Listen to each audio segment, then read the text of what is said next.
प्यारे विद्यार्थियों, आज हम पढ़ने जा रहे हैं कविता रसखान की सवैये। कविता पढ़ने से पहले हम जान लें कि भक्ति काल के कवि दो तरह की शाखाओं में बटे थे। एक जिन्होंने राम की उपासना की, एक जिन्होंने कृष्ण की उपासना थी। कृष्ण की उपासना करने वालों में मीराबाई, सूरदास और रसखान प्रसिद्ध कवि रहे हैं।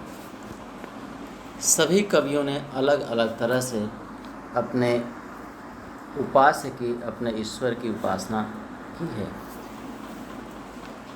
सूरदास जी ने कृष्ण के बाल रूप का और गोपियों के साथ उनके विहार का वर्णन किया है। मीराबाई ने उन्हें अपने आराध्य के रूप में, माधुर्य भक्ति के माध्यम से पति के रूप में, एक आध्यात्मिक पति के रूप में उन्होंने उपासना की है।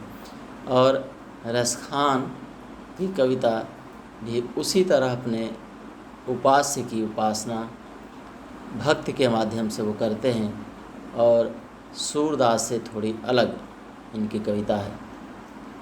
रसखान मूल रूप से मुस्लिम थे और उनका मूल नाम सैयद इब्राहिम था। जब वो श्रीनाथ जी के मंदिर में जाते हैं, उनके जो गुरु रहते हैं विट्ठलनाथ, वहाँ से उनका नाम बदल जाता है और उनका नाम रसखान हो जाता है। रसखान अर्थात रस की खान। उनकी कविता भावों से, रस से ओतप्रोत है।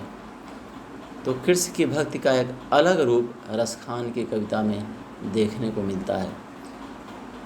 हमारी पाठ्य पुस्तक में जो रसखान के सवैये संकलित हैं,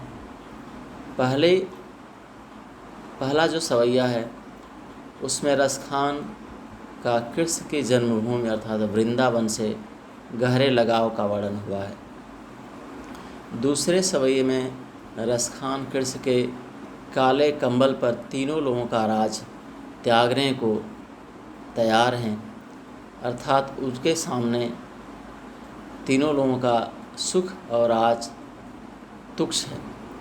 तीसरी कविता में जो गोपियां हैं, एक गोपी दूसरी गोपी से कहती है कि वह कृष्ण का सानिध्य पाने के लिए, उनकी भक्ति पाने के लिए उनका हर रूप धारण करेगी। और चौथे सवैये में गोपियों का कृष्ण की तरफ से उपेक्षा के कारण कदम उठाने का वर्णन है। इस तरह से विभिन्न भावों के द्वारा रसखान ने कृष्ण की भक्ति की है, उपासना की है। तो आइए पढ़ते हैं सवैया एक। मानुष हो तो वही रस खान, बसों ब्रज गोकुल गाँव के ग्वारन। जो पशु हो तो कहाँ बस, मेरो चरो नित नंद के धेनु मझारन। पाहन हो तो वही गिरी को, जो कियो हरि छत्र पुरंदर धारन।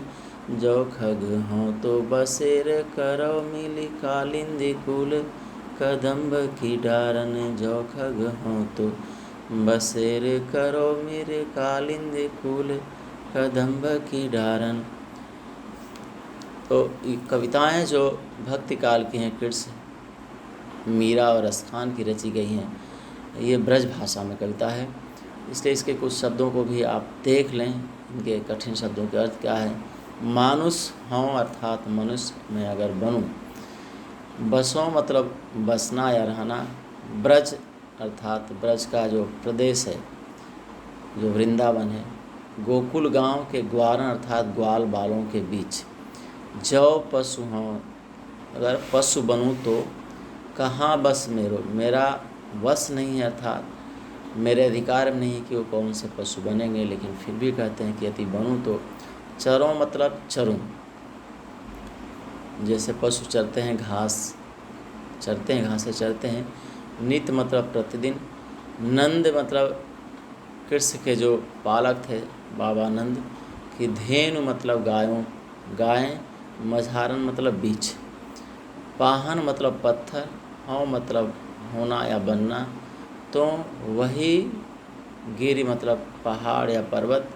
जो कियो हरिछत्र अर्थात श्री कृष्ण ने उसे छाते की तरह उठा लिया था।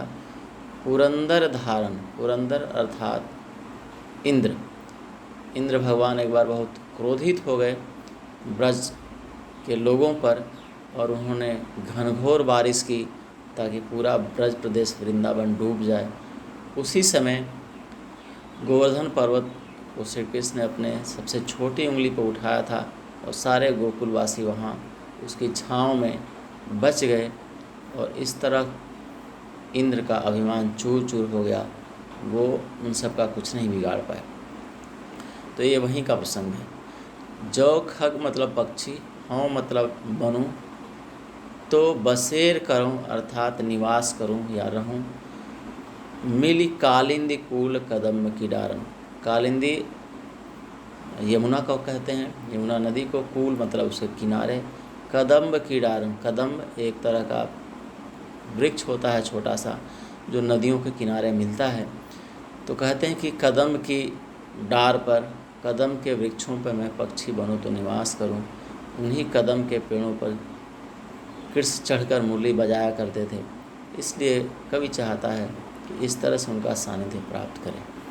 तो देखिए कविता का भावार्थ। रसखान कहते हैं कि यदि मैं मनुष्य बनूं, मनुष्य का जन्म प्राप्त करूं, तो हे प्रभु मुझे गोकुल गांव के ग्वालों के बीच पैदा करना, अर्थात मैं कोई ग्वाला बनूं ताकि हर संग कृष्ण के मित्र के रूप में उनकी निकटता पा सकूं और उनका दर्शन कर सकूं। जो पशु हों, यदि मुझे पशु बनना पड़े अर्थात मुझे पशु का जन्म मिले, कहाँ बस मेरो, इस पर मेरा वश नहीं है, लेकिन कि कौन सा पशु बनूं, लेकिन वो प्रार्थना करते हैं कि यदि मुझे पशु का जीवन मिले तो मुझे गाय बनाना, कि बाबा नंद की गायों के बीच मुझे गाय का जन्म देना ताकि हर समय कृष्ण के हाथों का स्पर्श पा सकूं, कृष्ण की निकटता पा सकूं, उनका दर्शन कर सकूं। कहते हैं कि हे प्रभु अगर मुझे पत्थर बनाना तो गोवर्धन पर्वत पर स्थित उन पत्थरों में से एक पत्थर बनाना जिसे कृष्ण ने अपने सबसे छोटी उंगली से उठाया था इंद्र के प्रकोप से बचने के लिए, और इस तरह से उनके उंगलियों का स्पर्श पा सकूं, उनकी भक्ति पा सकूं, उनका स्नेह पा सकूं।